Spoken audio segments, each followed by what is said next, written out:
अंतःकरणाचे परिवर्तन आणि अध्यात्माची पहाट फुलवणारे आपल्या हक्काचे यशवंत प्रसाद न्यूज. बोला पुंडलिक वरदा हरी विठ्ठल श्री ज्ञानदेव तुकाराम पंढरीनाथ भगवान की जय. परमहंस सद्गुरु श्री यशवंत बाबा महाराज की जय.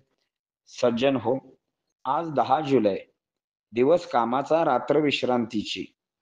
हाताने बहु काम करीतो विश्रांती घेण्यास्तव. हे कशातील वाक्य आहे माहीत नाही. श्री महाराज वारंवार हे वाक्य उच्चारित असतात. माणसाने दिवसभर प्रामाणिक कष्ट केले तर त्याला सुखाची झोप लागू शकते. दिवसभर लोळत पडल्यावर रात्री झोप लागणार कशी? अगदी काही काम नसेल तर हिंडणे फिरणे चालू ठेवावे.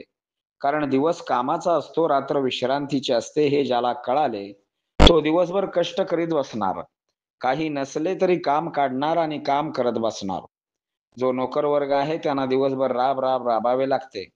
गवंडी असेल, मजूर असेल, अनेक कष्ट व मानसिक कष्ट करणारा कर्मचारी, त्याला रात्री झोप लागण्याचे एकमेव कारण म्हणजे त्याने दिवसभर आपल्या हाताने केलेला उद्योग. नाहीतर दिवसभर घरी आणि दिव्याने दळण करी असे काही जण असतात. मग तिथून धावपळ करायची, मग झोपायला उशीर होणार.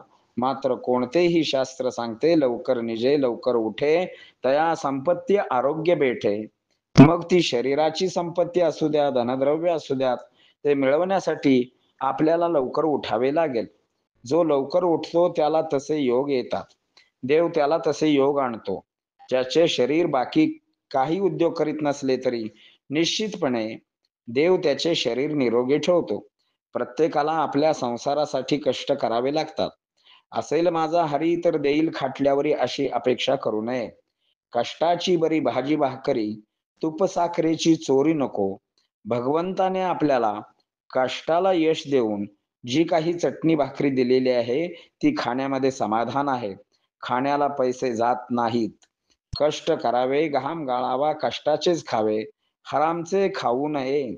ज्या घरामध्ये पगार सोडून बाहेरची देणगी घरात येत असते त्या घरात कायम भांडणे, कटकटी, आजारपण मुक्कामे असतात. काहीच नसले तरी हरामचा पैसा हापापाचा माल गापापा होतो. अगदी काही झाले नाही तरी मुलांचे शिक्षण होत नाही, मुले व्यसनाधीन होतात. घरात आलेला सारा 2 नंबरचा पैसा असाच 2 नंबरने निघून जातो. म्हणून दिवसभर खूप कष्ट करावेत. आपल्याला हात दिले ते कार्यासाठी दिलेले आहेत. त्या हाताने गरिबावर दया करावी, तो हात लुळ्यास पांगळ्यासाठी उपयोगी यावा. हेही तुझे कामच आहे बरे.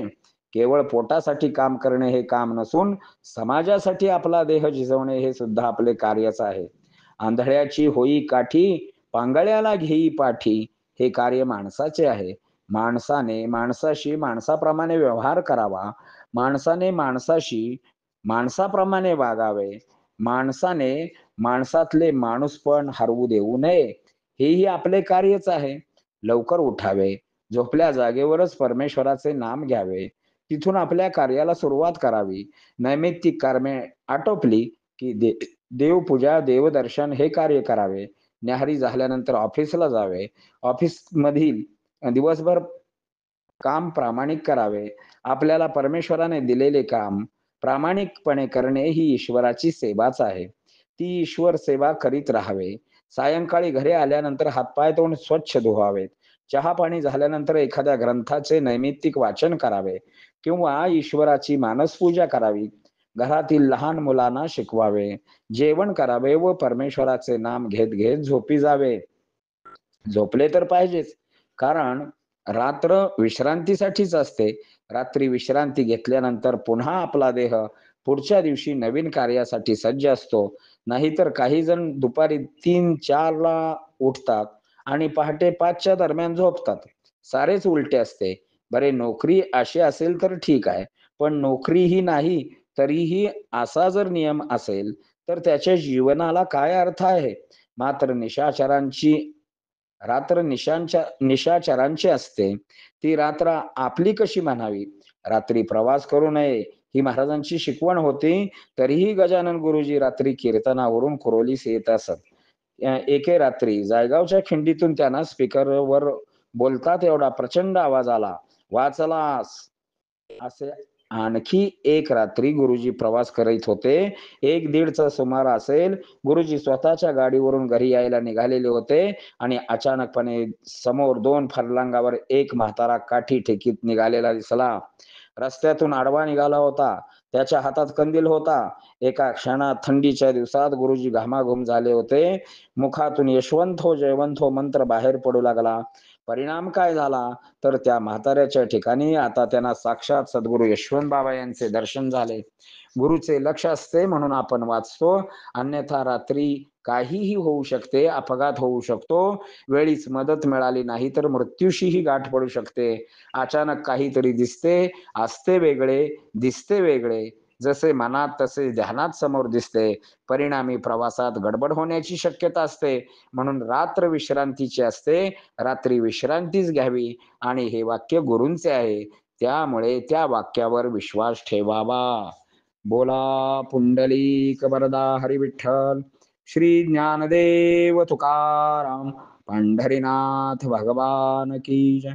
परमहंस सद्गुरु श्री यशवंत बाबा महाराज की जय.